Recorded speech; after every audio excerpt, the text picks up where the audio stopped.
Assalamualaikum warahmatullahi wabarakatuh. Alhamdulillah, salatu wassalamu ala rasulillah, mabad, kaum muslimin yang dirahmati Allah subhanahu wa ta'ala.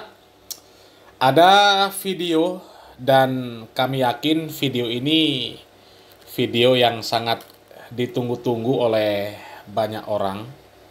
Ini video dari Ustadz Khalid Basalamah ya, dan pemilik channel podcast Kasih Solusi ya, Bang Deriansa Azhari, di mana di dalam video ini Ustadz Khalid Basalamah menjelaskan secara detail tentang dipanggilnya beliau oleh KPK, kemudian bagaimana posisi beliau dalam permasalahan kasus dugaan korupsi kuota haji ini. Semuanya dijelaskan oleh Ustadz Khalid Basalamah hafizahullah ta'ala ya.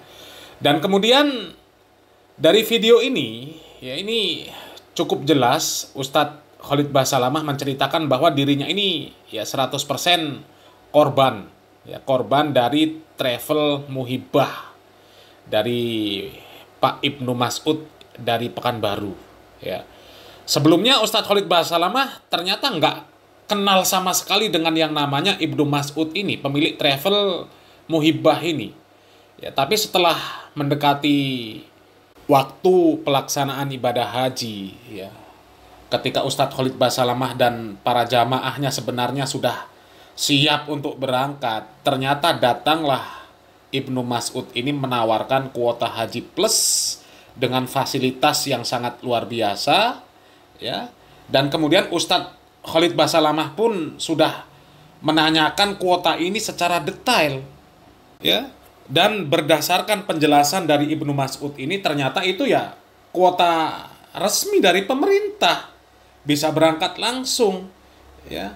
Jadi ya tidak salah kalau Ustadz Khalid Basalamah kemudian memilih kuota ini ya.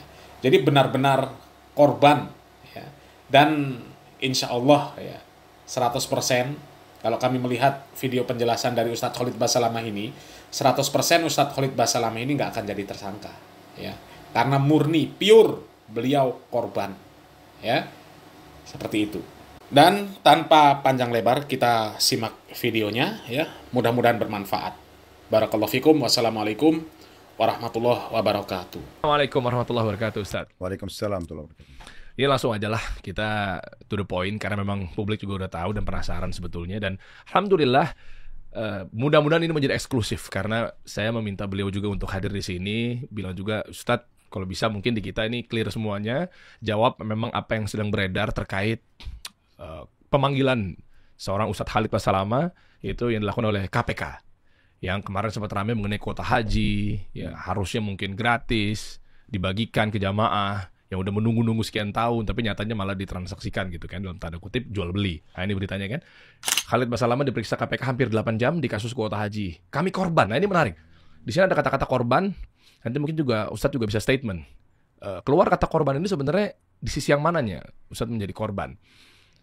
Mungkin langsung kita mulainya begini, Ustadz. Teman-teman juga simak sampai habis dan perhatikan ya, kita juga nggak pengen ada nanti dipotong-potong apa segala macam ya. Intinya begini, Ustadz.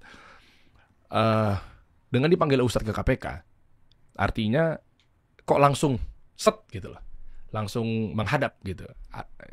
Itu maksudnya bagian dari apa gitu, Ustadz? Apa mungkin ya yakin betul bahwa ya saya memang nggak salah gitu? Atau seperti apa, Ustadz? Baik, alhamdulillah wassalatu wassalamu ala rasulillah. Jazakallah khair Akhdari dan tim semua Kasih Solusi yang memang duduk bersama untuk membahas ini supaya memang jelas buat masyarakat gitu kan. Ya, jadi nggak terpotong-potong, karena media pun mungkin pada saat kami keluar dari KPK itu kan mungkin sesuai dengan pertanyaan dan keinginan masing-masing, sehingga mungkin harusnya dia tertata A, B, C, D, jadi dia A loncat ke D, loncat ke F gitu kan. Jadi sampai ke masyarakat pun setengah-setengah.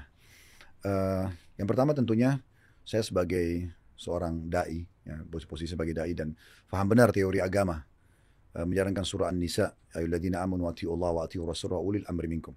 Hai orang beriman, taatlah pada Allah, taatlah pada Rasul, dan taatlah pada pemerintah kalian. Nah, kami sangat yakin dan memang dari dulu guru-guru kami juga mengajarkan itu, kita harus patuh pada wali amr selama bukan maksiat kepada Allah SWT. Jadi pada saat kami diminta oleh teman-teman KPK untuk datang, saya melihat ini panggilan wali amr ya.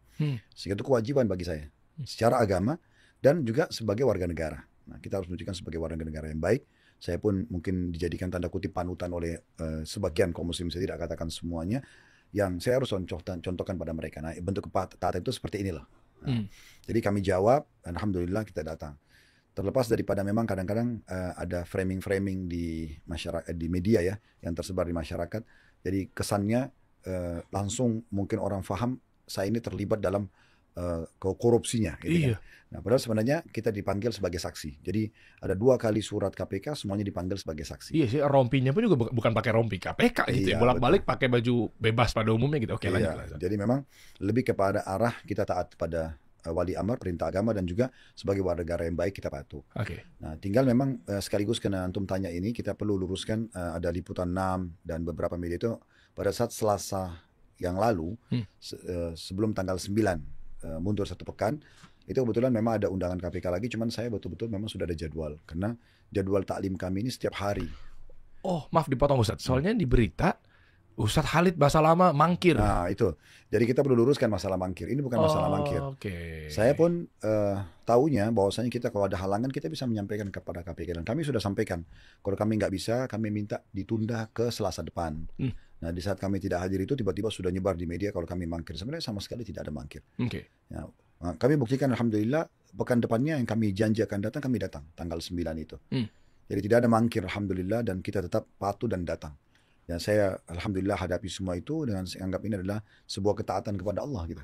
Tapi dengan berita yang beredar, mangkir dan lain sebagainya, sebetulnya respon dari penyidik KPK itu seperti apa Ustaz? Maksudnya emang diizinin nggak ketika bahasanya mungkin, nih saya reschedule ya, karena saya mungkin ada taklim apa segala macamnya gitu. Tapi dia tahu pihak KPK-nya? Ya, kami kan diberikan nomor untuk kami kontak, ya komunikasi. Jadi kami memang sudah mengirim informasi ke penyidiknya kalau kami belum bisa hadir. Kami akan minta ditunda ke Selasa depan, di tanggal 9. Nah, dan memang dijawab dari pihak KPK-nya, ya boleh ditunda ke tanggal itu. Terkonfirmasi. Dari KPK-nya memang kirain tuh slow respon, nggak ada kabar, pending gitu. Memang ada jawaban. Kalau mereka tidak ada jawaban pada saat itu, tentu kami tetap akan datang. Mungkin saya korbankan kajian, kemudian saya akan datang. Tapi memang karena direspon boleh, ya sudah. Berarti lanjut nih ya. Setelah misalnya tadi mangkir udah diklarifikasi, untuk yang kronologi aslinya sebenarnya apa Ustaz? Nanti kan akan sampai ke bahasa korban ya. Mungkin tapi pelan-pelan kita bedain dulu antara furoda sama khusus kali ya. Karena di sini yang dititik beratkan adalah pembagian harusnya dibagikan, ini ada furoda, khusus. Ada yang bilang juga nih 92% ke sini, 8% ke sini, dan bahkan jujur ya, saya nonton di tayangan di channelnya Tempo. Nah, ini nih. Ya kan, yang judulnya Yakut Khalil Qomas terseret korupsi kuota haji. Ya, tukang kupas perkara. Nah, artinya bukan fokus pada judulnya, sebenarnya sih gara-gara viral saya nonton videonya. Di menit ke-6 sampai ke-8 lah kurang lebih. Jurnalis yang ada di Tempo tersebut, gitu kan, mas-mas yang ini, itu berkatanya malah dari surat edaran menteri, beliau yang bersangkutan, menteri yang bertugas saat itu ya, Pak Yakut itu malah 50-50. Dibagi 2 tadi, saya dengarnya begitu. Nah, makanya ini agak bingung nih. Sementara dibilang 92,8 dari jurnalis tersebut, hasil surat resmi dari Pak Menteri Agama saat itu, 50-50. Nah, nanti mungkin Ustadz juga bisa bantu jelaskan juga terkait apakah ini juga sudah nyampe ke KPK terkait 92,8, 50-50 gitu loh Ustadz. Ya. Silakan Ustadz. Ya, jadi kalau furoda itu adalah visa haji yang dikeluarkan oleh para pangeran-pangeran, diberikan oleh kerajaan Saudi. Sehingga mereka bebas mengundang siapa saja. Dan itu sudah umum. Ini tidak ada hubungannya sama sekali sama kota dan visa yang sedang dibahas gitu ya. Ini berangkat sendiri, maktabnya pun mereka sendiri, itu kan maktab, namanya maktab furoda. Tapi mereka bisa resmi masuk ke Saudi, dan ini yang selama ini kami pakai. Nah, kalau kota ini pemerintah Saudi memang memberikan semua negara kota. Nah, Indonesia mendapatkan 221.000 kota pada tahun 2024 itu. Nah, setelah itu pemerintah Saudi memberikan tambahan 20.000, tambahan 20.000 untuk Indonesia. Nah, inilah yang menjadi bahasan tuh. 20.000 ini bagaimana nih ikut regulasi yang 92% buat reguler, 8% buat travel atau NH+, atau memang dia dibagi 2. Kalau regulasi harus 928. Tapi kan waktu itu keputusan Kementerian Agama seperti tadi yang dibahas di Tempo ini. Atau mungkin sudah menjadi konsumsi masyarakat pada saat udah teman-teman silakan nonton aja. Ya, pada saat pansus kan itu memang dibahas itu. Kenapa nggak dibagi sesuai dengan regulasi? Tapi saya sebenarnya tidak masuk ke ranah itu karena itu mungkin ranah yang lebih jauh lagi. Karena memang posisi kami ini, saya mungkin ada beberapa teman-teman travel juga yang lain, kami hanya mendapatkan penawaran. Nah, saya sempat membahasakan di media pada saat kedatangan terakhir tanggal 9 kemarin itu, saya korban. Dan saya memang menyebutkan nama Ibnu Mas'ud dan Travel Muhibah. Nah gitu. Nah ini ada rentetan kenapa saya membahasakan itu. Karena ini bukan asal statement saya keluarkan gitu. Saya dengan jemaah Uhud semuanya furodah. Kami sudah bayar visa furodah, kami sudah bayar handling, hotel, bus, semua di Saudi. Sebagaimana tahun-tahun sebelumnya kami berangkat furodah. Oke. Jadi ini sudah selesai sebenarnya. Nah sementara prosesi semua penyempurnaan pemberatan furodah kami, datanglah figur Ibnu Mas'ud ini melalui Asosiasi Mutiara Haji. Kebetulan saya ketumnya. Ustadz kenal nama beliau? Saya belum tahu, belum kenal sebelumnya sama sekali. Oh, oke. Saya kenalnya dari sekjen kami, Ustadz Lutfi. Nah beliau hubungi Ustadz Lutfi langsung beritakan ke saya, ini ada orang yang mau bicara masalah haji. Maka saya bilang oke, kumpullah semua asosiasi. Saya, sekjen, kemudian Kadif Haji, bendahara dan segala macam, kita kumpul semua di situ. Nah itu pertama kali saya ketemu tuh.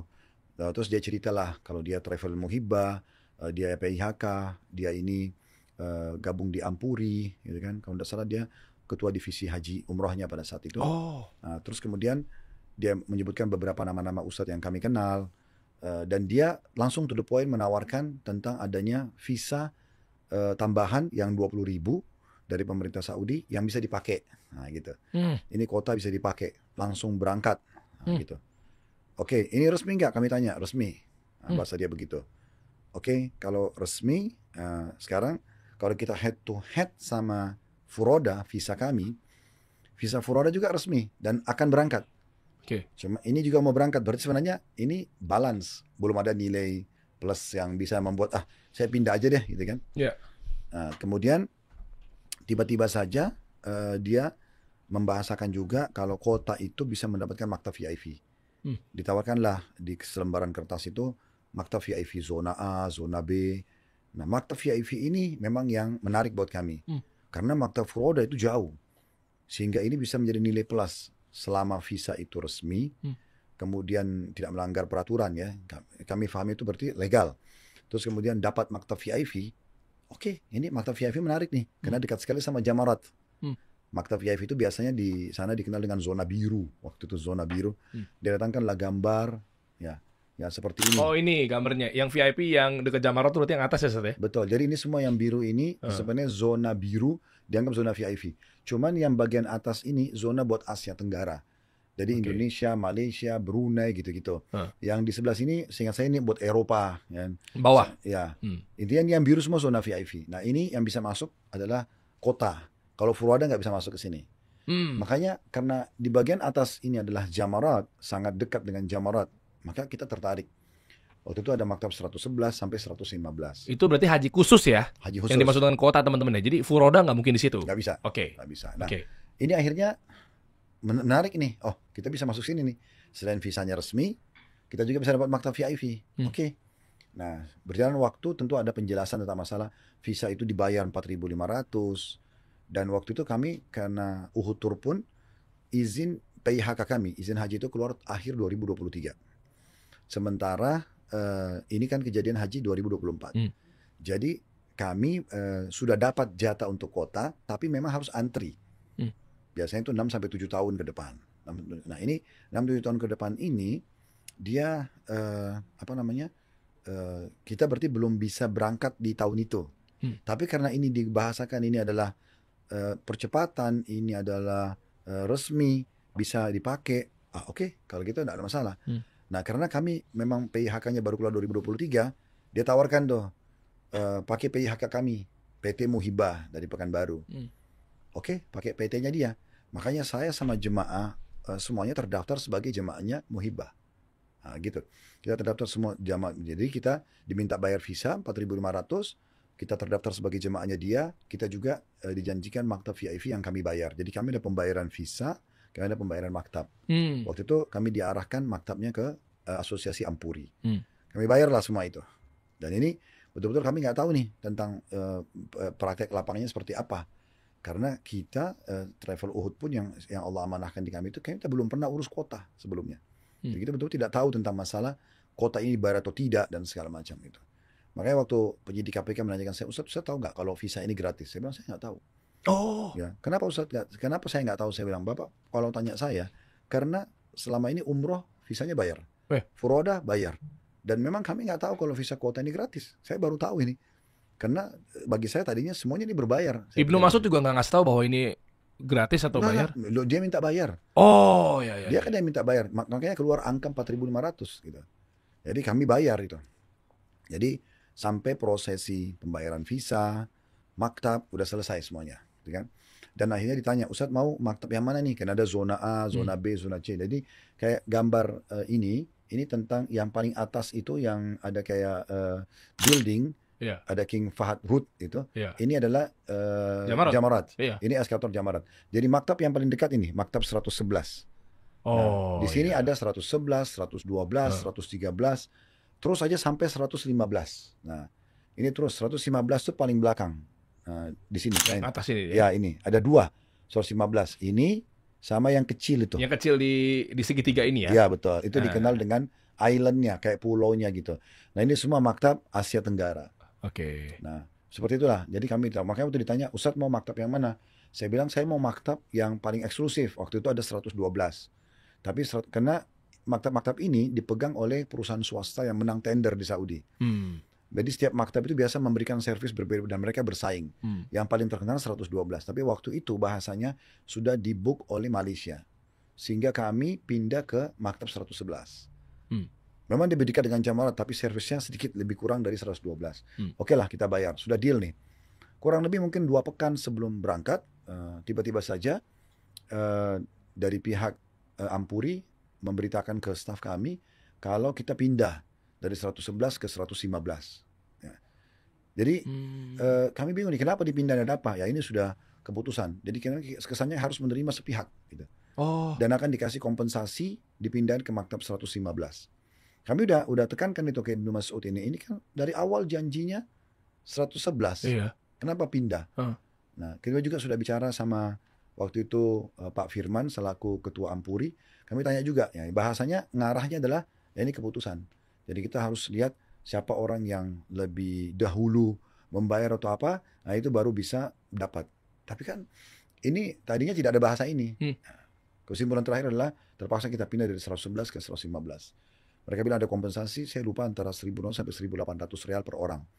So saya sudah bahasakan, saya tidak butuh uang, kita tidak butuh uangnya. Jemaah sudah kita terlanjur bahasakan.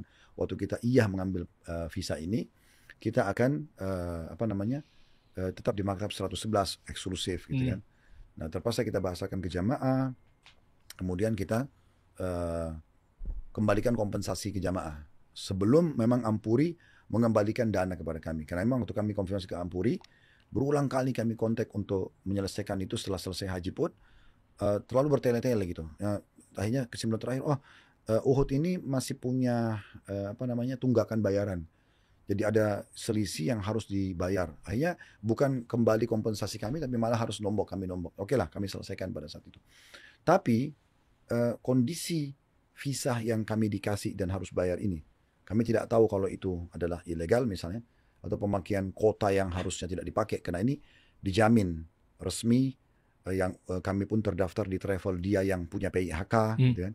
Kami dijanjikan maktab VIP, tapi akhirnya dari 111 pun kami dipindahkan ke 115. Plus lagi, yang mengagetkan waktu itu, kami pindah ke 115. Nah kebetulan kami ditaruh di island itu. Ya. Yang rame-rame banyak ratusan ini? Enggak, yang kecil. Oh yang kecil, yang segitiga ini? Oke. Ya. Nah, apa kelebihannya yang kecil? Yang kecil berarti tendanya lebih sedikit. Otomatis berarti antri makan dan antri kamar mandinya juga lebih sedikit. Nah, waktu kami tiba di sana hari Tarwiyah tanggal 8 Zulhijjah, itu kami diperlihatkan kertasnya dari masyariknya. Masyarik itu yang memang yang pegang tender ini. Uhud Tour tertulis di situ. Kami di island. Maka saya datang ke sana, tapi kaget karena di tenda itu sudah dipenuhi oleh jemaah Indonesia. Nah ya ini siapa nih? Kok bisa? Saya akhirnya karena saya tidak tahu harus ngomong sama siapa karena kelihatannya semua jemaah. Nah terus saya langsung ke orang Arab yang ada kantornya di situ, memang yang pegang maktab itu. Ini saya dari Uhud Tour. Ini di gambar ini tulisannya kami di tenda ini, tapi ini ada orang. Dia jalan lah sama saya, ngecek tenda itu segala macam. Oh iya ada orang nih. Oke, kayak kembali lagi ke kantornya, kita diskusi ini apa jalan keluarnya. Karena jemaah saya sudah turun dari bus, cuaca waktu itu agak panas kan musim haji. Untungnya masih tanggal 8 Zulhijjah, karena hari tarwiyah ini dianggap sunnah, tidak semua jemaah haji turun di situ ya. Ya mereka biasanya nanti tanggal 8, hari Arafah baru mereka turun. Nah akhirnya saya bilang, oke kita kembali ke tenda tadi, siapa tahu ketemu pemimpinnya. Waktu saya dikagetkan untuk kembali ke tenda itu ternyata ada Ibnu Mas'ud. Lah ya, saya bilang, antum kok di sini? Bukan ini tendanya Uhud. Dia bahasanya sudah kita gabung aja. Oh, anak nggak mau gabung, saya bilang. Kenapa harus gabung? Dari awal waktu kita minta maktab, kita sudah mengalah nih dari 111 pindah ke 115. Dan dari awal sudah saya bahasakan waktu kita ambil tenda, saya mau tenda sendiri ya. Karena kita punya sholat berjamaah dengan jemaah, kita punya taklim sendiri, ada konsultasi pribadi. Kalau gabung sama dia, apa kelebihannya jemaah Uhud? Nggak eksklusif lagi gitu kan. Ya udah, karena lagi pakai ihram saya nggak mau ribut. Ini kenapa kok harusnya kan dia pindah gitu. Terus kita masuk ke tenda kita. Akhirnya saya diskusi sama orang Arab yang ada di situ, kami dipindahkan ke tenda yang di atas, yang 115 yang di atas. Nah yang di atas ini kendalanya adalah tendanya lebih banyak. Otomatis antri makan dan ininya juga lebih panjang. Oh iya. Terutama kamar mandi. Terlebih lagi kamar mandi misalnya 5 pintu itu hanya 3 yang bisa diaktifkan. Aduh. Ya, ini sangat mengganggu sekali. Jadi rentetan visa ini kami dipastikan itu resmi. Terus kami juga terdaftar sebagai jemaahnya di Travelia dan kami diminta bayar visa, kami bayar. Jadi bukan sengaja kami cari, memang itu saya pun sebagai jemaah di situ. Terus kemudian maktab kami dijanjikan 111, terus dipindahkan 115. Di 115 pun tenda kami dipakai oleh dia. Akhirnya kami pindah ke yang lebih besar itu di maktab 115 di sana. Setelah negosiasi sama orang Arab yang ada di sana, dia bilang udah pakai tenda ini aja. Yang uniknya hampir setiap hari orang Ampuri datang kepada kami. Terus, Ustadz ini bukan tendanya Ustadz. Loh, kalau bukan tenda saya di mana? Menurut gambar tenda saya yang dipakai oleh Ibnu Mas'ud. Suruh dia keluar, jemaah kami masuk di sana. Bilang gitu. Akhirnya dia pergi lagi, datang lagi besok. Jadi ini masalah demi masalah muncul gitu di lapangan. Saya sudah merasa tertolimi karena harus pindah dari 111 ke 115. 2 kali pindah. Tenda kami dipakai sama dia, terus kemudian disuruh gabung sama dia. Waktu itu kemudian pindah lagi ke maktab yang sebelahnya, di tenda sebelahnya. Udah selesai. Akhirnya udah alhamdulillah kita berjalanlah haji itu. Pulang haji, pas kasus pansus itu, tiba-tiba salah satu staf kami dihubungi oleh pihak Muhibbah. Minta ketemu, terus uang yang 4.500 visa dikembalikan. Loh, kok dibalikin? Nah iya. Itu kan posisi kami nggak ngerti. Kita sebagai jemaah dia kan, kita diminta bayar, kita bayar. Kita dikembalikan. Dan ada bahasa mereka, ya ini jangan ada kamera, jangan ada tanda terima. Ya sudah, staf kami waktu itu karena tiba-tiba dia dikasih, ya udah diambil, terus dilaporin kepada saya. Saat ini ada uang pengembalian. Uang apa? Ya katanya uang visa. Saya waktu itu karena tidak tahu ini visa tidak boleh dijual belikan. Oh, ini dikembalikan uang untuk apa? Nggak tahu tanda kutip apakah cuci tangan atau apa, kita nggak ngerti. Oh paham. Ya akhirnya kita terima uang itu. Akun tim pun tanya, Ustadz ini uang diapakan? Saya juga nggak ngerti diapakan. Datanglah surat KPK pemanggilan, kami waktu mau datang ke sana, pertama yang datang staf kami diwawancarai dan diminta data-data, kami kasih semua data-data. Saya bilang, karena bahasa teman-teman KPK itu, Ustaz tolong bantu kami. Oke, kalau untuk ini kenapa tidak? Apa yang bisa kami bantu, kami bantu. Jadi semua data, laporan keuangan, apa yang diminta data jemaah atau apa, kami kasih semuanya. Kooperatif ya? Semua kita kasih. Makanya kan, waktu kedatangan kami yang pertama kan KPK merespon positif karena kita datang dan kita memang tadi sudah selesai. Terus akun tim bilang, Ustaz kita taruh aja nih uang ini adalah pengurangan biaya visa karena kita tahu itu pembayaran visa. Ya udah kita tulis begitu. Di KPK pun sudah masuk, kami sudah kasih itu adalah pengurangan visa, gitu kan. Nah uang ini pada saat kita mau diapakan uang ini? Saya juga tidak ingin pakai untuk beli tiket, kita kan ada pembukingan tiket, pesawat, ada hotel, umroh kan terus berjalan. Tapi uang ini kita masih ragu nih, dipakai atau tidak. Jadi saya biarin aja. Sampai akhirnya panggilan yang kedua, KPK minta uang itu dikembalikan. Jadi kita kembalikan uang itu ke KPK, kita kembalikan uang itu ke KPK. Nah waktu itu juga ada jemaah kami sekitar 37 orang, waktu sebelum berangkat haji, itu visanya belum keluar. Kami konfirmasi ke pihak Muhibbah, ini kenapa. Lama baru ada jawabannya. Terakhir jawabannya, ya ini kalau mau keluar, bayar $1.000 per orang. Berarti 37.000. Ini selain daripada jamaah yang sudah bayar 4.500. Sebenarnya sudah bayar 4.000, ini tambahannya. Kursnya dolar ya teman-teman ya? Ya, pakai dolar. $4.500 per visa. Itu sudah kami bayar. Nah, tapi dari 4.500 itu kali 122 jemaah, itu memang yang yang keluar visanya, yang belum keluar tuh 37. Nah, itu kami komisakin kenapa nggak keluar? Kita kan sudah bayar. Ya ini kalau mau keluar, bahasa mereka jadi tambah $1.000 per jamaah. Nah itu bahasa Ibnu Mas'ud. Jadi dia bayar $1.000 jadi kali 30 37.000. Kami bayarlah. Ternyata setelah itu kami tahu itu uang dianggap itu adalah jasanya dia. Kok tiba-tiba ada jasa? Nah itu saya sempat tanya.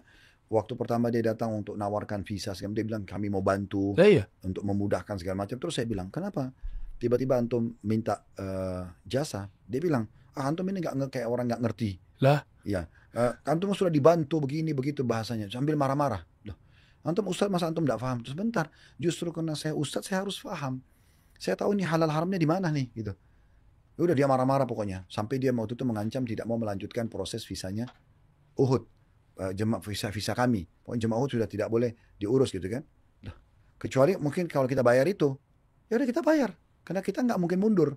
Nggak ada akadnya padahal ya, tapi tetap dibayar Ustaz. Ya, seperti itulah. Nah, makanya teman-teman KPK tuh saya sampaikan semua ini, mereka bilang, Ustaz, yang ini yang 4.500 kali sekian jemaah, kembalikan ke negara, Ustaz. Oke, yang 37.000 juga dikembalikan ke negara. Maaf dipotong Ustaz, boleh spesifik nggak? $4.500 tadi, dikali sekian jamahnya berapa Ustaz? 122.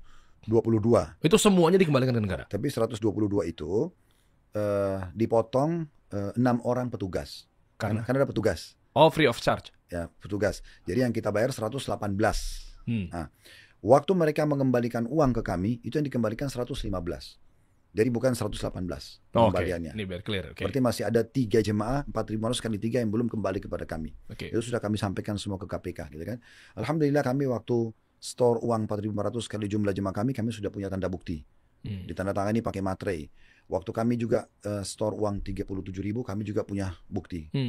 Kami juga bayar maktab VIP ke Ampuri, juga ada buktinya. Itu semua sudah saya serahkan ke KPK. Nah ini buktinya kami seperti ini.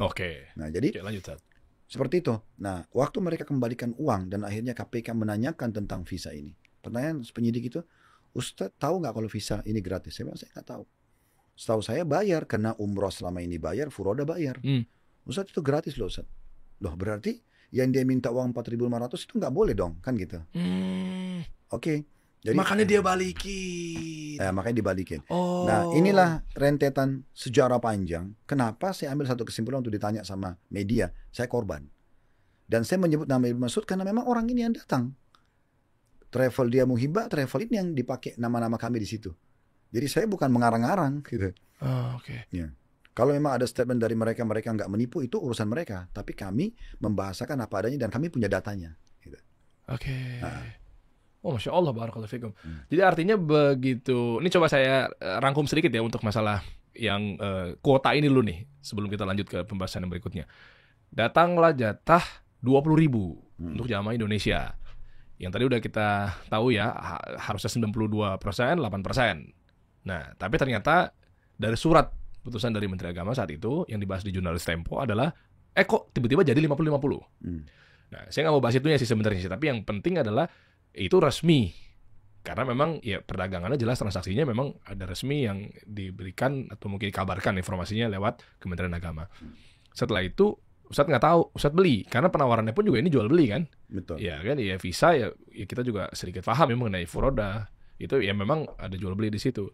Taunya belakangan dibalikin uangnya dengan nilai 4.500, sama berarti plek-ketik segitu Ustadz ya.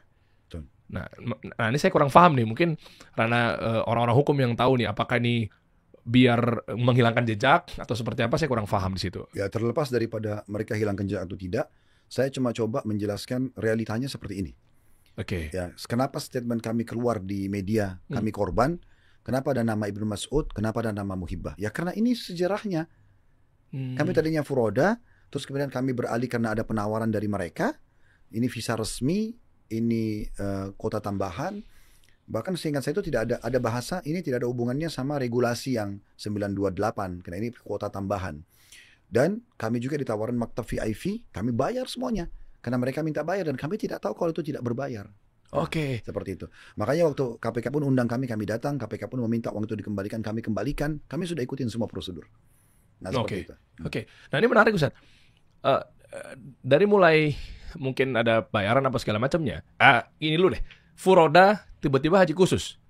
Jamaahnya Uhud Tour saat itu tahu nggak kalau ini kan daftarnya furoda, kok tiba-tiba berubah jadi haji khusus.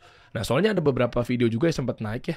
Saya lupa ya waktu itu dari mana, mengatakan bahwa katanya nggak tahu kalau dari furoda ke khusus. Nah, apakah memang ada jamaah-jamaahnya yang dari Uhud Tour tentunya itu dikasih tahu gitu loh. Jadi bukan beli kucing dalam karung, Ustaz. Semua jemaah kami sudah kami beritakan. Kalau kami dari furoda pindah ke haji khusus, itu kami sudah bahasakan semua. Kami beritakan. Jadi kami itu kalau mau berangkat umroh atau haji, kami buatkan grup jemaah. Oke. Di grup itu semua informasi kami sampaikan. Itinerary perjalanan, fasilitas, ada perubahan schedule penerbangan, semua kami beritakan. Nah, diantaranya itu. Bahkan di Japri satu persatu, semua jemaah diberi informasikan. Kalau kita ini akan beralih. Waktu itu kebetulan jumlah jemaah kita total semua 150 lebih. Karena 122 ini 6 petugas dan 118 jemaah itu masuk ke kota. Sisanya sekitar 30-an lebih. Saya lupa 30 sampai 37 itu tetap furoda. Oke. Karena ini kita buatin paket furoda. Artinya mereka pakai maktab murni furoda seperti itulah. Dan kami buatkan paket namanya bronze. Jadi memang ada furoda, ada kota, ada khusus gitu, haji khusus. Nah, seperti itu. Nah, ini yang terjadi. Waktu kami beralih dari semuanya furoda, tersisa 30-an aja yang paket bronze, ini pindah ke kota, kami informasikan. Makanya ini semua sudah kami beritakan. Jadi kalau ada berita, ada jemaah Uhud Tour, itu bahasa yang kami dapat juga statementnya ya, merasa dibohongi oleh pendakwah Hizbut Salamah, ini agak unik nih. Ini jemaah yang mana gitu, yang dikontak. Jemaah siapa yang ngomong? Karena jemaah kami semuanya tahu. Dan begini rasionalnya. Kalau memang betul dia merasa dibohongi, misal tanda kutip dia seperti yang diangkat oleh media, maka berarti dia harusnya bicara dari awal dong sebelum berangkat. Ustadz, kok saya furoda, kok saya jadi kota? Kan dari awal. Kenapa sekarang ada kasus KPK baru dia ngomong? Dan di sana mereka tahu betul, kita bahasakan ini karena kita haji khusus dapat maktab VIP. Dan jemaah menikmati semua. Oh iya ya, logikanya kan kalaupun furoda nggak mungkin di tempat yang maktabnya VIP. Betul. Dan itu semua sudah tahu. Makanya, dan kalaupun misalnya dia mengeluh, dia harus kan sampaikan ke kami dulu. Dan tidak ada komplainan jemaah selama ini. Belum ada satupun yang komplain. Bahkan kami bisa membahasakan, alhamdulillah, di antara jemaah kami yang sangat puas adalah jemaah penerbangan pada saat itu. Karena bus, hotel yang kami janjikan semua persis. Kami nggak pernah ganti-ganti. Nah, ini izin Ustadz. Ini kan soalnya dari airmall.id ya. KPK bilang ada jemaah merasa dibohongi Khalid Basalamah. Nah, ini maksud saya nonton ini. Jadi statementnya saya juga kurang tahu ya. Maksudnya tujuannya kemana. Kok rasa-rasanya dari media ini adalah benar-benar mengiyakan apa yang ada laporan dari jemaah. Inilah penyakitnya media nih masalahnya. Jadi banyak di antara mereka ya kalau kita bahasakan bahasa ceramah itu kurang bertakwa kepada Allah. Harusnya kan jelas dulu nih gitu kan. Apalagi kalau buat judul-judul yang sengaja menggelitik supaya menjual. Karena pada saat ini dibahasakan, kami konfirmasi ke jamaah-jamaah kami. Memang ada di antara bapak ibu yang merasa belum diinformasikan. Akhirnya ada jemaah kami yang buat cuplikan tuh, pakai handphone dia sendiri, inisiatifnya beliau sendiri. Ini salah satu jemaah kami dari Makassar. Nah, ini beliau membahasakan. Nanti sebelum kita play yang ini, boleh balik ke bapak tadi kemeja warna putih. Nah ini, Ustadz tahu kan di sini kan narasinya kan seakan beliau adalah jamaah Uhud Tour. Tapi Ustadz ingat muka beliau? Oh bukan, ini petugas. Oh petugas, oh I see. Ini petugas. Yang disebutkan jelas nggak petugas bahwa nama itu benar-benar dari jamaah dan Ustadz tahu? Saya nggak tahu. Pokoknya kami cuma dapat dari mendengar juga informasi katanya ada jemaah Uhud merasa dibohongi. Bahasa dibohongi ini agak unik. Karena ini mustahil terjadi gitu. Bagi kami yang mustahil, kami nggak pernah ada niat membohongi. Mungkin gini, salah satu hal-hal kecil ya yang selalu kami jadikan SOP di Uhud Tour dan itu saya tekankan sekali sebagai SOP. Uhud kalau buat flyer kita usahakan tidak ada setaraf. Hotel ini setaraf. Tahu. Kenapa tidak ada setaraf? Karena kami mau komitmen. Tidak ada tadlis, nggak ada sesuatu yang samar. Jadi kalau kita sebutkan misalnya paket platinum di Madinah Hotel Hilton, di Mekah Hotel Intercon, kami sebelum angkat flyer sudah DP hotelnya. Jadi nggak ada istilah jemaah nggak dapat kamar. Oke. Kebanyakan travel mereka angkat flyer, mereka tes pasar dulu. Begitu ada jemaah baru dia kontak. Kalau hotelnya penuh, makanya dia tulis taraf, dia bisa pindah ke hotel lain. Karena cash flow-nya mungkin belum sekuat Uhud Tour kali. Bukan masalah cash flow, ini masalah komitmen. Karena kan jumlah kamar yang kita ambil, kalau kita sudah DP, dan DP itu kan bisa contoh harga kamar 1.000 atau 2.000 rial per kamar tergantung hotel bintang 5-nya. Kan kita bisa kasih tanda jadi dulu. Masya Allah. Jadi itu bukan cash flow yang besar. Yang penting kita bayar, dan kita memang berbisnis harus punya modal, mau tidak mau gitu kan. Nah, kita bayar dulu. Jadi jemaah itu pasti dapat. Dan pada saat kita iklanin, jemaah baca, dia daftar karena fasilitas itu, dia dapat fasilitas itu. Oke. Dan pada saat dia bayar, kita lunasin juga ini penyelesaiannya gitu kan. Nah, seperti itu. Jadi ini salah satu contoh komitmen kami yang mustahil kami itu berbohong ke jamaah. Di saat kami menunjukkan ini koper Bapak Ibu, ini bajunya, ini busnya, semua sama seperti apa yang kita berikan. Terlalu banyak testimoni kami di media yang kami angkat, jemaah bicara sendiri. Uhutur memberikan gini, uhutur seperti ini. Jadi mereka membahasakan. Jadi ini agak unik nih. Yang rasional tadi saya bilang, kalau jemaah ini betul merasa dibohongi, harusnya bukan sekarang dong. Ya harusnya kemarin. Sederhana sekali, sebelum berangkat, dia akan bilang, karena bisa ngomong sama saya, apalagi haji ini berangkat bersama saya. Terbuka sekali jemaah bicara. Ustaz, saya kan furoda, kenapa Ustaz alihkan saya ke kota? Kan bisa saja begitu. Iya. Saya tentu jelaskan. Tapi memang sudah kita jelaskan dari awal. Jadi jemaah tidak ada yang berangkat ini kayak tidak tahu. Itu nggak mungkin gitu. Ini menurut kami, karena kami yang di lapangan ya. Begitu juga pada saat mereka pakai fasilitas kami, tahu ini fasilitasnya haji khusus. Kayak maktab VIP itu misalnya. Karena furoda nggak bisa masuk di situ. Dan semua jemaah, alhamdulillahnya waktu kami masuk di Mekah, tanggal 4 Zulhijjah, 1 Zulhijjah kami masuk itu, kami umroh, semua jemaah kami taruh di Hotel Anjum. Baik yang khusus ataupun yang furoda. Yang furoda kami kasih mereka bonus 4 hari. Tanggal 1 sampai tanggal 4 Zulhijjah. Jadi satu hotel semuanya. Jadi yang furoda pun itu satu hotel sama haji khusus, tapi hanya 4 hari. Setelah tanggal 4 Zulhijjah, yang furoda pindah ke hotel mereka yang standar. Hotel transit mereka, tenda mereka standar. Nanti ketemu kami lagi di saat mau kalau seingat saya itu mungkin tawaf wajibnya haji. Seingat saya tak tahu ifadah. Nah, di sini tinggal yang khusus saja. Jadi perbedaan furoda sama ini dari sebelum kita berangkat, pada saat kita berangkat itu sudah jelas semua bagi jemaah. Jadi agak unik pada saat keluar statement, oh ada jemaah merasa dibohongi. Jemaah siapa? Tampilkan saja siapa jemaahnya. Kita bisa jelasin karena kami punya bukti.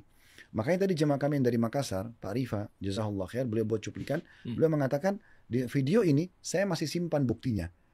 Di grup itu kami diinformasikan. Jadi saya berangkat dalam kondisi saya paham ini adalah khusus. Dan jemaah yang nah ini video ini kan juga rame viral nih.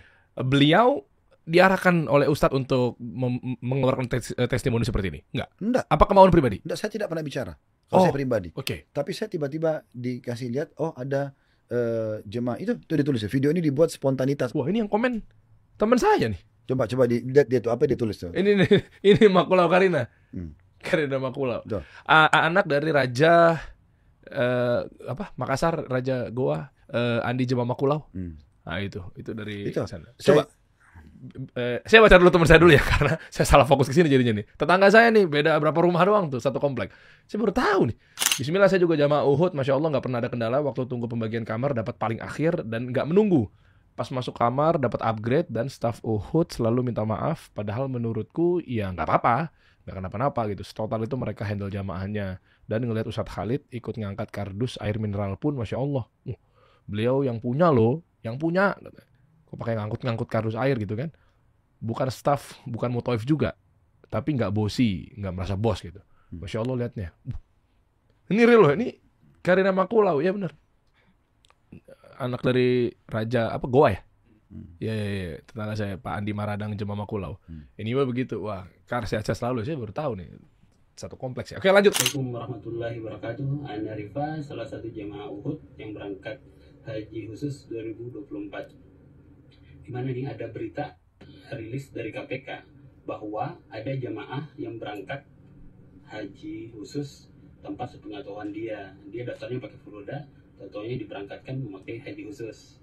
Yang saya alami berbeda. Yang saya alami itu bahwa info memakai haji khusus sudah diinfokan sejak awal, itu bulan Februari, baik di grup maupun di Japri langsung oleh admin Uhud. Oh iya, Japri. Jadi kita berangkatnya pakai haji khusus. Dan saya sudah ketahui dari awal.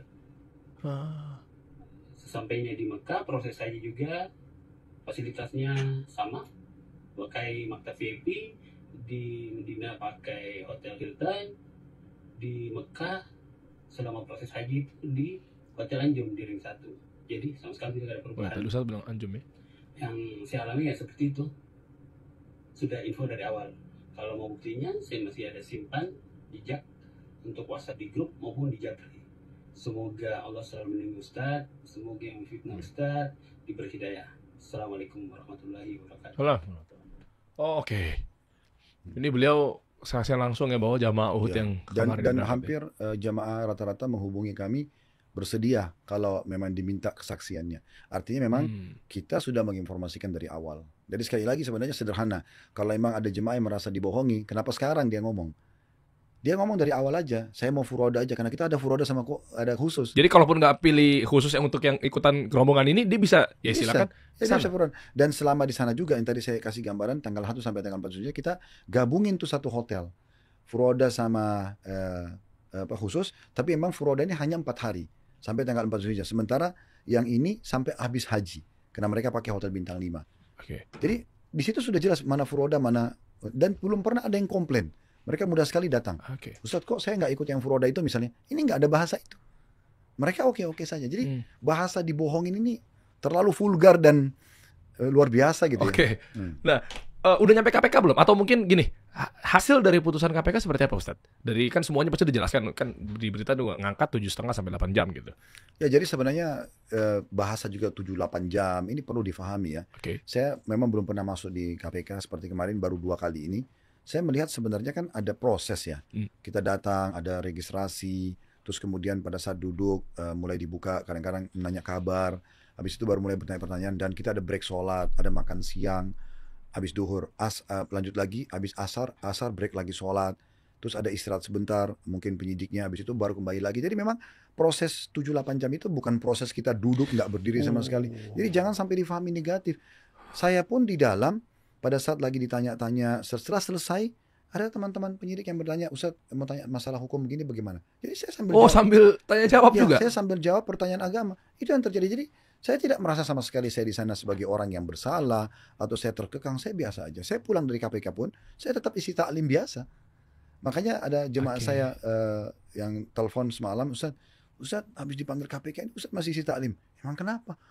Kita nggak ada sesuatu. Saya ini bahkan dibahasakan oleh penyidik pada saat itu, Ustaz jazakallah khair Ustaz sudah mau datang, mudah-mudahan ini bisa menginspirasi masyarakat supaya mereka tidak perlu takut untuk menyampaikan informasi. Ustaz tolong bantu ya. Oh iya, apa yang saya bisa bantu, kenapa tidak?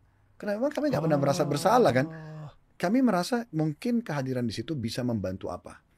Tapi sekali lagi sebenarnya saya tidak perlu masuk ke ranah terlalu jauh ke situ. Intinya saya ingin menjelaskan kenapa keluar statement kami korban. Nah ini loh rentetan sejarahnya gitu. Jadi biar berurut A, B, C, D, E sampai habis gitu. Oke. Ya. Jadi mengenai korban itu sendiri, begitu Ustadz utarakan ke KPK, artinya saya nggak tahu nih, ini bahasa hukumnya seperti apa gitu. Jadi kalau korban berarti datang ke KPK sebagai saksi. Ya. Oke, sebagai saksi dengan ada kejadian apa segala macam, apalagi ada transaksi gitu kan di PT Muhibah. Oke. Setelah itu dinyatakan korban. Terus apa respon dari KPK bahwa jawaban Ustadz adalah mengenai korban? Ya mereka catat saja.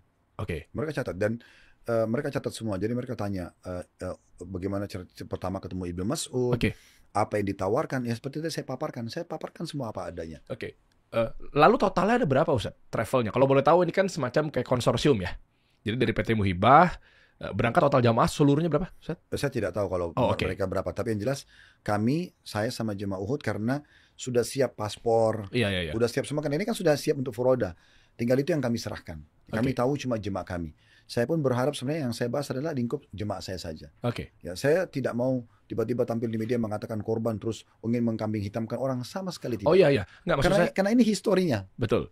Maksudnya gini, apakah memang Ustadz sendirian atau memang ada banyak travel juga atau seperti apa gitu? Yang mana nih yang ikut ke Muhibah? Iya. Saya nggak tahu. Kalau itu saya tidak tahu. Tapi dari asosiasi kami pun ada yang ikut sama mereka sekitar 20 orang kalau tidak salah. Itu urusan asosiasi. Tapi pakai travel apa? Pakai Muhibah juga.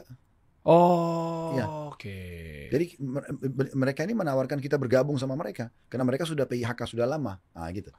Oke. Tapi dari penyidik atau mungkin dari polisian, PT Muhibah ini dicek nggak? Maksudnya saya tidak tahu sampai ke sana. Karena saya betul-betul nggak takut kan bodong atau apa misal? Oh saya nggak tahu. Pak, saya sudah sebutkan nama, mereka bisa cek. Kami pun waktu disebutkan Muhibah, kami sempat cek awalnya. Oh ya memang travelnya ada, memang PIHK ada, memang Ibnu Mas'ud ini bergabung di Ampuri di divisi haji, gitu-gitu kan. Kami udah cek semua waktu awal. Oh berarti ini visa resmi, ini memang orang di Ampuri, orang ini punya PT Muhibah. Kita pun daftar. Saya sampai bawa ke KPK tuh list nama kami memang sebagai jemaah Muhibah. Nama saya pun ada Muhibah. Jadi memang kita resmi semua di situ. Ini loh yang terjadi. Nah, realitanya begitu. Realitanya seperti ini ya. Nah, artinya tinggal jawaban ya berarti Ustaz ya. Tinggal jawabannya seperti apa rilis dari KPK-nya. Next-nya apa gitu? Kita boleh tahu. Saya tidak tahu. Saya cuma bilang pada penyidik waktu kedatangan saya yang pertama ada satu bapak, saya namanya Pak Rizky. Saya tanya salah satunya waktu kami ada jedah istirahat sebentar, Pak Rizky saya mau tanya, maaf saya ini tersangka atau gimana? Bukan Ustaz sebagai saksi. Oh, oke. Itu bahasa penyidik langsung. Kedatangan yang kedua pun itu sempat saya tanya ada berapa travel yang rencana mau diperiksa. Oh banyak Ustaz, sekitar 400-an. 400 travel? Begitu bahasa tadi yang saya dengar dari penyidiknya. Terus kemudian ini setelah saya sampaikan semua, saya paparkan karena saya datangkan data-data. Kalau kami ditawarkan maktab ini, kami dipindahkan tersebut, ini saya datangkan semua, saya sampaikan. Ini nama kami listnya di Muhibah. Ini tanda penyerahan kami uang 4.500 yang mereka minta pakai materai. Ini pembayaran 37.000-nya yang diminta. Kami serahkan semuanya. Jadi memang setelah itu saya sempat bertanya, habis ini apa Pak? Ya udah nanti kalau memang kami butuh baru kami konfirmasi lagi ke Ustadz. Jadi tidak ada bahasa nanti Ustadz akan ditahan atau Ustadz akan ada panggilan lagi, itu tidak ada sama sekali. Ya udah mereka dapat informasi, saya cuma merasa ya saya selama ini saya merasa saya kok jadi korban ya. Karena saya tadinya sudah tinggal berangkat sama jemaah saya, tapi karena ditawarkan ini visa resmi, maktab VIP, ya udah kita jalan gitu. Anggaplah tadi bulat deh 400 travel misalnya, menurut tadi laporan kan. Dari 400 itu misalnya bulat deh Uhud 1 berarti sisanya 399. Berarti kan kalau dimiliki sama satu orang aja misalnya minimal berarti ada 399 owner dari travel yang lainnya. Kok di sini rasa-rasanya apakah kenapa Ustadz itu yang menjadikan seakan-akan menjadi aktor utama? Nah ya nggak tahu. Itu juga jadi tanda tanya di diri saya sendiri. 399 lainnya dipanggil juga kemarin? Dan yang gini, kan jumlah kota yang dipermasalahkan kan 10.000. Ya kan? Kan tadi yang dibahas oleh apa? Tadi apa sih? Apa? Kompas atau apa tadi? Ya, Tempo. Yang dibahas oleh Tempo tadi itu kan ada surat tuh dibagi 50%. Nah, ini. Berarti kan 50% itu 10.000 kan. Nah 10.000 ini kalau kita anggap itu yang dipakai kan, yang dipermasalahkan, Uhud itu mengambil dari Muhibah sesuai dengan penawaran mereka 122. Iya. Artinya kalau 10.000 kurang 122 masih ada 9.800 sekian. Nah ini ini mana ini kenapa nggak dibahas gitu kan? Kenapa kok ada kesan tadi itu memang kok kesannya kok Khalid Basalamah ini kok Uhud Tour ini gitu. Apalagi lebih dalam keluar statement itu ada jemaah Uhud yang merasa dibohongi. Ini kok ke sini sih gitu loh. Ini bahasanya kemana sebenarnya arahnya? Kan harusnya ngerucut aja ke inti permasalahan apa gitu. Jadi ya sudah, yang penting kalau saya sih saya sudah jawab sebagai warga negara. Saya tahu teori agama, saya ustadz pada wali amr. Saya ditanya historinya, saya ceritakan semuanya. Dan saya mengeluarkan kata-kata saya korban karena alasan saya sudah saya paparkan tadi. Jadi semuanya apa adanya. Kita bukan sengaja mau kambing hitamkan orang atau menyerang, tidak. Saya memang sampaikan apa adanya. Saya tidak mau, sebab saya sebagai figur di agama, salah satu dari sekian banyak Masya Allah dai-dai kita di Indonesia ini, saya cuma salah satunya. Yang saya tidak mau, di belakang kita ini ada kami sebagai dai, ada Islam, ada Al-Quran, ada ajaran Nabi Muhammad SAW. Nanti orang anggap nilai negatif. Oh Ustadz bisa bohongin jemaahnya ya. Nah ini saya nggak mau ini, karena memang tidak benar. Alhamdulillah kita cukup gentle. Kalau salah kita katakan salah, kalau enggak ya enggak. Wah, Masya Allah. Maksudnya kooperatif juga ya, bisa dibilang mungkin datang ke sana apa segala macam ngejawab gitu. Dan datang kemarin sempat rame juga 1, 2, 3, 5 orang ya. 4 orang ya Ustadz ya. Itu kan ada pengacara juga di sana. Nah artinya kalau misalnya, ini bahasa saya sih awam sekali ya. Kalau misalnya Ustadz tidak merasa salah, kenapa harus bawa rombongan pengacara Ustadz? Oke. Alhamdulillah alladzi bi ni'mati tutimmus shalihat. Itu sunnah Nabi kita ucapkan. Segala puji dan puja kehadirat Allah yang semua kebaikan tersempurnakan dengan izinnya.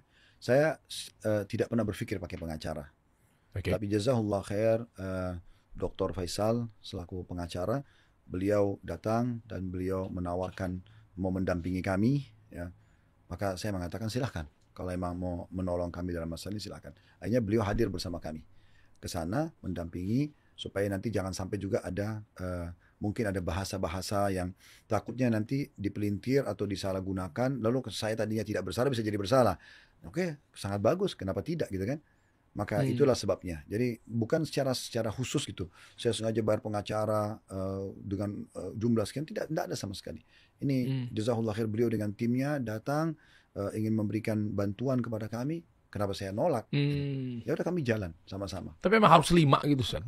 Ya itu memang ya saya tidak tahu, tapi itu tim beliau yang beliau ajak jalan. Saya cuma tahu ya saya jalan bersama-sama. Nah, sekarang kabar Ibnu Mas'udnya kemana, Ustaz? Misalkan dengan posisi korban, artinya kan ya Ustaz punya hak juga untuk kayak, wah nih kok jadi gua nih karena masalahnya nih. Ya, saya tidak tahu. Ya lu tanggung jawab lah. Enggak, misalnya udah dicoba kontak ke Ibnu Mas'ud. Oh, saya tidak berpikir lagi untuk kontak karena memang betul-betul saya waktu pulang haji sudah membahasakan kepada tim saya, orang ini kita cut off, nggak boleh lagi berhubungan sama dia. Karena saya sudah sangat kecewa dengan muamalahnya.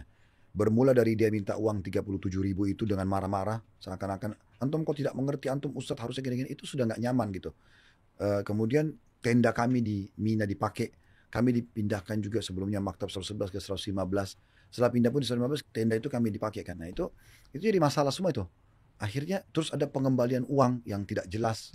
Kenapa dikembalikan? Karena kan kami dipanggil di KPK, bahasa KPK, Ustadz kan uhutur. Kenapa Ustadz ada di Jemaah Muhibbah? Memang pertanyaan itu. Jadi kami jawab loh, Muhibbah ini begini loh ceritanya. Jadi bukan saya tiba-tiba datang nyelonong ke KPK, saya begini loh, begini. Bukan, memang kami dipanggil, kami ditanya, kami jawab. Nah, seperti itu keadaannya. Kalau masalah dia di mana, bagaimana dia, saya tidak perlu tahu itu. Karena bagi saya dia tawarkan, saya transaksi, dia katakan resmi, bagi saya sudah selesai, bagi clear.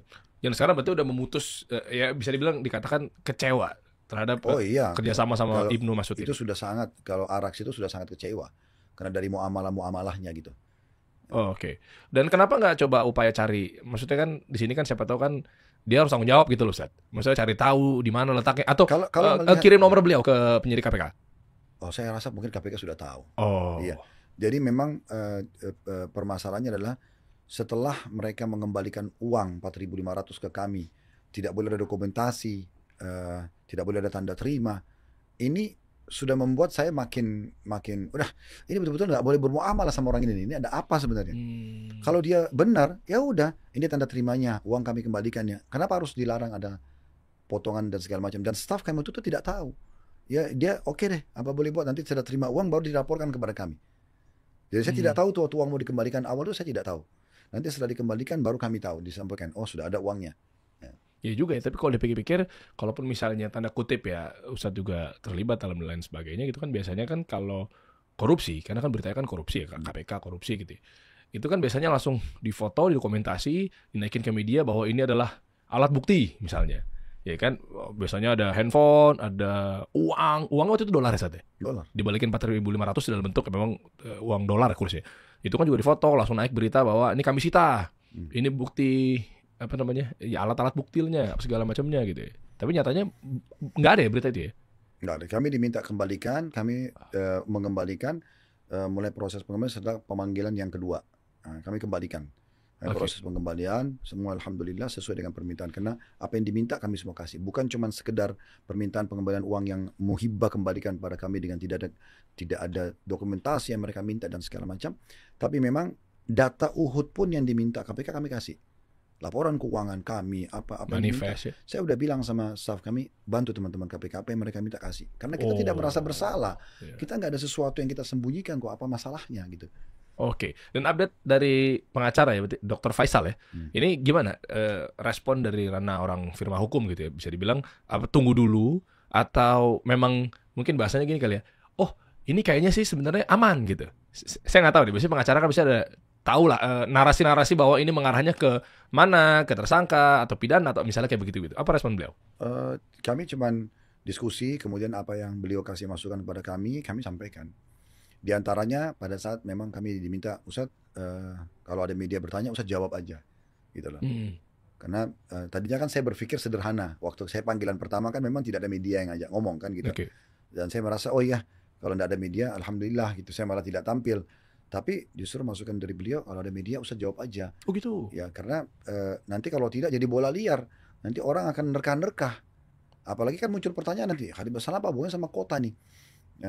Dan saya waktu ditanya di Blok M, di kajian kami, Ustaz gimana tuh masalah pengambilan pakai KPK? Saya jelaskan kayak tadi, saya sebagai warga negara yang patuh, saya juga paham agama, kami ikutin karena ini wali amr gitu ya. Terus saya sambil bicara saya mengatakan, antum kan tahu orang kalau tersangka dia pakai rompi warna apa, dan alhamdulillah kita datang apa adanya, apa yang mau ditanya kami sampaikan semua. Karena kita tidak pernah merasa apa yang salah sih, saya sendiri masih nanya apa yang salah dari saya gitu kan. Karena kami ditawarkan bahasanya kota resmi, disuruh bayar sebagai jamaah, kami bayar. Karena memang itu permintaan kami, kan terdaftar sebagai jemaahnya Muhibbah. Diminta bayar, kami bayar. Seperti layaknya jemaah semua bayar. Gitu. Waktu mereka kembalikan pun, ini uang visa. Ya udah. Orang kayak terima, tapi itu saya masih tanya ada apa nih kok? Oh iya, makanya korban. Ya. Jadi itu, bahasa korban ini perlu difahami. Saya cuma tidak mungkin kan bicara sama media tertata 1, 2, 3 menit. Oke, gimana Ustadz Khalid? Ya, saya dari Furoda, terus pindah ke kota ini, dan kami ditawarkan, ya saya merasa saya jadi korban. Karena rentetan kami dipanggil di KPK ini kan karena histori adanya kota ini. Kalau kami tidak pakai, kami tak Furoda kan tidak mungkin dipanggil. Nah yang tawarin kota siapa? Ya ini, orang ini. Oke. Berarti sekarang tinggal nunggu ya putusan. Biasanya apa sih kalau misalnya pun korban dan akhirnya benar terbukti tidak bersalah, itu langsung tutup kasus? Enggak tahu. Saya terus terang belum tahu sampai ke sana karena belum pernah kita hadapin seumur hidup kan. Yang seperti ini baru pertama kali dan saya berjalan apa adanya. Bagi saya sih yang penting saya tidak salah di pandangan agama Allah. Saya juga tahu secara hukum ya kita tidak tahu memang sebagai jemaah ya sudah. Pokoknya posisi saya itu sebenarnya mirip seperti jemaah lainnya. Iya ya. Sebentar deh, kan Ustadz terdata di PT Muhibbah itu sebagai jamaah. Jamaah. Loh yang tadi yang dari Makassar, tetangga saya tadi. Semua kita terdaftar sebagai jemaah Muhibbah. Itu jadi Yang beralih dari Furoda ke kota, semuanya terdaftar jadi jemaahnya dia. Oh berarti harus diusut tuntas tuh berarti PT Muhibbahnya ya? Ya itu urusan mereka. Saya pokoknya tidak mau masuk ke ranah itu, karena bagi saya itu tidak ada kepentingan saya di sana. Saya cuman membahasakan kan umat ini, bagi saya umat ini yang bertanya, Ustadz Khalid kenapa dipanggil? Ustadz Khalid bagaimana ceritanya? Kok bisa pakai kota? Karena dianggap ini kan orang yang pakai kota ini seperti orang yang mengambil jatahnya orang. Nah ini kita nggak ngerti. Makanya saya bahasakan saya korban, kita nggak ngerti. Kita taunya ini resmi. Dan ada mungkin yang ngikutin dialog pansus kemarin juga pasti tahu lah connect dengan itu kan. Kan sudah ditanya oleh DPR kenapa Kementerian Agama bagi 250%, kan mereka punya jawaban tuh di publikasi. Ya, jadi itu sudah Anda bisa cari tahu lah sendiri di situ. Kami cuma bicara ranah kami aja. Supaya jangan umat salah paham, jangan sampai saya tidak ingin dakwah ini, agama ini tercoreng hanya karena kesalahpahaman. Karena memang kami tidak melakukan apa-apa. Saya bilang saya bertanya-tanya, saya salahnya di mana? Gitu. Waduh, Masya Allah nih. Artinya ada pelajaran apa Ustaz?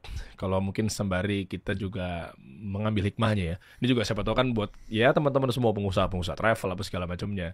Dan ini juga perdana juga buat Ustadz gitu kan. Gak apa-apa sampaikan aja terkait apakah ini memang ada maksud apa dari Allah Subhanahu Wa Taala dan lain sebagainya. Akan nyambung situ nggak Ustaz? Saya sangat yakin. Beberapa kasus secara nasional dulu pernah viral gitu kan. Terus akhirnya saya tiba-tiba ada di situ. Ternyata memang ada hikmah Allah SWT, kita tidak tahu gitu kan. Pasti ada hikmah Allah SWT. Kalau saya selalu berasa kalau saya tidak salah ya sudah gitu kan. Ya. Semoga Allah mudahkan lah Ustaz ya. Dengan adanya seperti ini ya kita lihat saja bahwa ya insya Allah dengan kooperatif, dengan mungkin dibantu tadi Dr. Faisal gitu ya, pengacara dan lain sebagainya, korban itu ya kita lihat sampai sekarang juga Ustaz juga datang ke sini gitu kan. Nggak di sana, terus tadi barang bukti $4.500 juga bukan dijadikan sebagai alat bukti apa segala macamnya. Ya kan biasanya begitu tuh gaya-gayanya kan, misalnya pun anggarannya ke tersangka apa segala macamnya gitu dan lain sebagainya. Ya hikmahnya juga luar biasa tadi. Saya juga jadi banyak belajar apa segala macamnya. Dan tadi panas ya, saya stres sendiri juga, deg-degan gitu kan. Ini sebenarnya seperti apa gitu. Mungkin ngopi-ngopi dulu kali Ustaz ya. Ini biar tenang juga di ujung obrolan. Dan tadi saya mau ngopi, ngopi nggak? Saya Ustaz lagi seru sekali. Ini namanya kopi tubruk gajah Ustaz. Wah, Masya Allah nih. Kita coba. Soalnya kan ini kan pembahasannya kan akan sangat dalam. Izin Ustaz ngopi dulu Ustaz ya. Bismillah. Jadi kalau ngobrol yang berat-berat kayak gini teman-teman semua enaknya ditemenin sama yang bikin melek nih. Ini kopi tubruk gajah. Ini kopi kesukaan kita semua. Ini wanginya luar biasa nih, begitu dicium nih, dihirup ya. Rasanya juga mantap, seruput. Ini kesukaannya kemarin juga Timothy Ronald kesini. Siapa lagi pada ngopi di sini ya? Pada demen sama banyak narasumber kita. Kopi tubruk gajah. Informasi silakan teman-teman kalau buat pembahasan yang berat-berat kayak kita begini harus ditemenin sama kopi ini. Ada yang mau disampaikan Ustadz di ujung obrolan buat teman-teman ini Ya. nasihat lah buat saya, buat Baik. teman-teman semua terkait adanya Sudah rame. menjadi sunnatullah. Ada suka, ada duka, ada kegembiraan, ada kesedihan, ada nikmat, ada cobaan gitu ya. Ya. Sebagaimana laki-laki ada perempuan, ada siang, ada malam, ada hidup, ada mati, ada muda, ada tua, ada dunia, ada akhirat, ada surga, ada neraka nanti di sana. Ya. Nah, memang seseorang itu sehebat apapun kita sedang menjaga keimanan kita, kebaikan amal-amal saleh kita, ujian tetap datang. Siapa yang lebih hebat dari Rasulullah SAW? Beliau sangat hebat dengan imannya sempurna segala macam. Diuji nggak? Diuji. Jadi hal-hal yang seperti ini saya menganggap sebuah ujian dalam hidup saya. Yang penting kondisinya adalah ini yang kami fahami dari guru-guru kami. Kalau sedang datang ujian, kita jadikan itu sebagai sekolah termahal buat kita. Karena ini bukan sekolah formal. Sekolah di lapangan langsung Allah ajarin kita. Ini masalah, kamu diajarin mau nggak mau harus berpikir cari jalan keluarnya. Ini praktek. Nah, ini sangat mahal. Ya, mungkin dengan orang diuji dengan penyakit, orang diuji dengan tingkah laku pasangan hidupnya, diuji dengan mertuanya, macam-macam, bisnisnya segala-galanya. Jadi saya melihat ini adalah sebuah ujian. Selama kita benar, ya sudah kita komitmen, kita sabar, sebagaimana Rasulullah contohkan. Tapi kalau ada orang salah, dia bisa juga gunakan itu momentum untuk dia segera bertaubat. Misalnya istighfar taubat kepada Allah, kemudian dia juga mengembalikan hak orang, itu kesempatan sebelum nanti ada hisab yang berat di hari kiamat. Nah itu mungkin hikmah yang bisa kita ambil dari ujian. Karena mungkin orang yang bertanya, oh sekelas Ustadz pun bisa diuji. Oh justru kata Nabi SAW, ujian itu datang sesuai dengan kadar iman seseorang. Makin kuat agamanya, makin berat ujiannya. Wow. Makanya Nabi SAW pernah demam berat. Kemudian seorang sahabat datang dan memegang di atas selimut beliau itu sampai terasa tembus panasnya kan. Beliau mengatakannya, Rasulullah, Anda diuji dengan demam yang luar biasa. Kata Nabi SAW, iya, saya diuji 2 kali lipat dari kalian. Nabi nih. Terus kemudian sahabat itu mengatakannya, Rasulullah, berarti Anda juga dapat double pahala. Kata Nabi SAW, iya. Besarnya pahala sesuai dengan besarnya kadar ujian. Dan orang akan diuji sesuai dengan kadar keimanannya. Tentu di sini bukan berarti, oh kalau orang beriman berat ujiannya itu akan diuji apa yang tidak diujikan pada orang yang bukan. Kasusnya adalah Nabi lagi demam. Contoh misalnya orang normal itu demamnya 40 derajat itu sudah harus dirawat biasanya kan. Mungkin Nabi itu bisa 50, 60, 70 mungkin. Jadi lebih berat aja. Mungkin kalau orang-orang yang biasa flu demamnya seminggu, mungkin orang beriman yang buku itu mungkin 10 hari. Jadi ujian-ujian yang sama, cuman mungkin dia lebih diberatkan. Tujuannya, kata Nabi SAW, Allah terus menguji seorang mukmin di dirinya, di keluarganya, di hartanya, sampai dia bertemu dengan Allah atau berjalan di muka bumi tidak ada dosa lagi. Jadi itu yang pertama. Jadi maksudnya ada ujian memang dalam kehidupan. Santai aja menghadapinya. Kita sudah punya perangkat yang sangat istimewa. Kalau ada nikmat, bersyukur. Ada ujian, bersabar. Ini 2 sayap kehidupan. Imbangi. Ada nikmat, tinggal bersyukur. Ada ujian, tinggal bersabar. Nah, sabar itu definisinya terima keputusan Allah dan ikhtiar cari jalan keluar. Contoh kita bangun tidur pagi, flu. Nah udah, kita nggak usah katakan, coba semalam AC saya nggak dinginin, atau coba semalam saya pakai selimut. Itu nggak usah dibahas ke situnya. Kita tinggal, oh Allah lagi uji saya terima sebagai keputusan Allah, ujian sebagaimana Allah kasih nikmat, saya ikhtiar, minum obat, ke dokter, istirahat yang cukup, selesai. Nah kita tinggal sabar, ini tinggal bersyukur. Oh Masya Allah. Ya, yang kedua, dengan adanya ujian-ujian itu kita jadi tahu siapa benar, siapa salah, gitu kan, otomatis. Dan terkadang Allah Azza wa Jal melibatkan kita dalam satu kejadian, mungkin kita jadi penyebab kebaikan. Ya, Allahu a'lam, saya tidak tahu apakah dengan saya hadirnya di sana ternyata membantu memang apa yang menjadi target teman-teman membongkar kasus korupsi sehingga saya juga ikut dapat pahala. Alhamdulillah. Kan kita tidak tahu. Jadi bisa saja ke situ kan itu. Kemudian yang ketiga, sebenarnya ujian itu sangat luar biasa menjadi penyebab kita dekat sama Allah. Kadang-kadang kalau ada ujian itu, kita kalau berdoa tuh beda banget dengan kalau kita lagi tidak ada ujian. Iya lagi. Iya. Iya, karena saya pernah dulu waktu pertama buka restoran Ajwad di Kalibata, sudah setahun lebih nggak buka-buka karena tukangnya nggak kerja. Saya setiap datang, ini apa sih masalah gitu. Yang kerjain itu juga tidak ada tempat, di telepon tidak datang, uang sudah kita serahkan. Dan itu masih awal kami bangun bisnis kan, belum ada income lain. Baru itu. Nah, sementara ini sewa berjalan. Saya pas khutbah Jumat di kampus statistik di Cawang, Kampung Melayu kan. Saya datang lebih cepat, saya sholat tuh di depan mimbar, di belakang mimbar maksudnya. Sujud saya sambil berdoa sama Allah minta jalan keluar. Rupanya antara mimbar itu dengan dinding itu ada celah sedikit. Itu bisa ngelihat. Ada satu, selepas sholat saya mundur dari depan mimbar, belakang mimbar ke depan mimbar. Jadi saya masuk di saf pertama. Bapak itu sudah tua, udah putih semua rambutnya. Dia ngomong, apa kabar Ustadz, gini-gini. Dia sempat bilang, Ustadz sempat susun nggak doa-doa dalam Al-Quran, tapi hanya doa Al-Quran tapi disusun dalam buku-buku. Oh belum Pak. Terus dia bilang, Ustaz tadi waktu sholat itu saya lihat dari celah itu, Ustaz lama sekali sujudnya, Ustaz berdoa apa?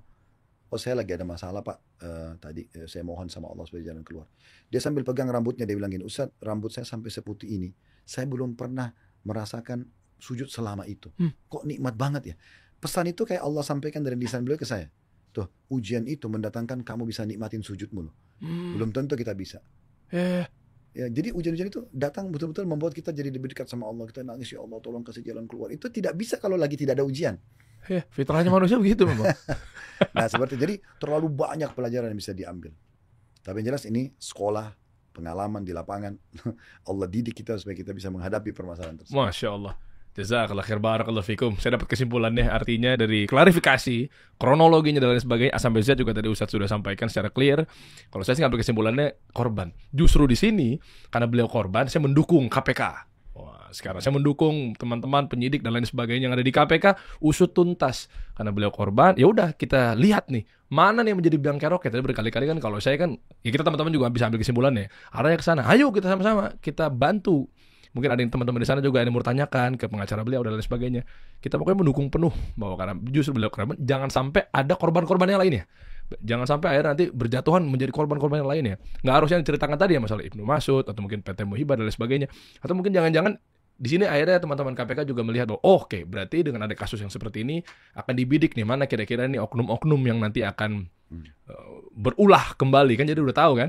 Support penuh buat KPK untuk usut tuntas. Dan saya satu poin juga, saya datang pun berbicara bukan karena mau menyebutin nama Ibnu Mas'ud atau PT Muhibah, tapi karena saya ditanya ya.